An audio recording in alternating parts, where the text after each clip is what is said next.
Hey guys, Chad here from Code 4 Concepts, the combative wing of PFC. We want to look at a situation today that might occur on the street. It's almost a worst case scenario. I've got my duty rig on, I'm at work, and a bad guy takes me down. However he does that, he ends up between my legs in what traditional martial artists in Brazilian Jiu-Jitsu, for example, would call the guard. This is not a position that we want to fight from in an armed capacity or in a street encounter. So what we're going to focus on today is controlling this individual's hands, because we know once we hit the ground, we're wearing weapon systems, a folding knife, a taser, a gun, magazines, a baton, whatever it might be for whatever your kit has, or you're off duty and you just have a gun on you and some magazines. Regardless of that, what I want to do is limit my opponent's ability to get their hands on those tools, and then at the same time I want to work effectively to get out from under them and back to my feet, where I'm going to have multiple options. When I'm underneath them, I don't have a ton of options. I want to get back to a spot where I'm strong and they're not as strong. So the person takes me down. Think of a couple principles here. We always deal in principles here at C4C. One of the principles is going to be that I'm going to use two of my hands on one of their arms. And the hand or the arm that I want to attack would be the one nearest my gun. So the bad guy takes me down, he ends up in my guard. I'm immediately going to secure a 2-on-1 grip on the arm closest to my gun before he grabs my gun. I'm going to preemptively attack that. As soon as I get control of that arm, or I get attached to it, and I'll show a couple different ways to attach to it. I can attach at the cuff of his shirt or at his wrist and above his elbow, or I can attach with both hands at his wrist. Okay guys, once I attach to either that wrist and above that elbow or both hands on the wrist, I'm going to immediately become aggressive with that arm.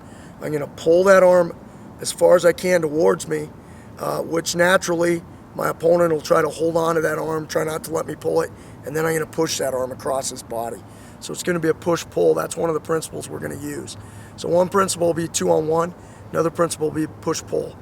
As soon as I get that arm turned across my body, away from my gun, so now his hand is all the way on the other side of my body, I'm going to begin to escape my hips and get on my hip and start to do that tactical stand that we've trained before, and get back to my feet, so I have many options. Another option here, if I can get that arm and get him turned, is I can kick and strike him and try to kick him off of me. Still working to get back to my feet. I want to stay outcome based. The outcome we're looking for here is to maintain control of our weapon systems, have weapon awareness, and escape this bad position that our opponents put us in. Once I get back to my feet, I can stay attached and force them to the ground and move into a control position, if I were an officer, for example, where I could perform handcuffing. If we both stand up at the same time and I have that good T angle, I can drive him sideways and then begin to strike with him, stay attached. Or I can just disengage, get away from him, transition to a weapon system, or disengage, get some more help there. So there's multiple options. And as you look at this video and then you try to train this, remember the concepts of acquiring a 2-on-1 grip, pulling and then pushing, escaping out the side, move your body out, and get back to your feet. If you'll do those things consistently, it'll be really hard to hold you down, and it'll be doubly hard to steal a weapon off of your belt.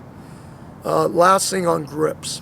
If the guy's wearing like a leather jacket, a hoodie, something that's got some structure to it, I can attach to the material itself to move him.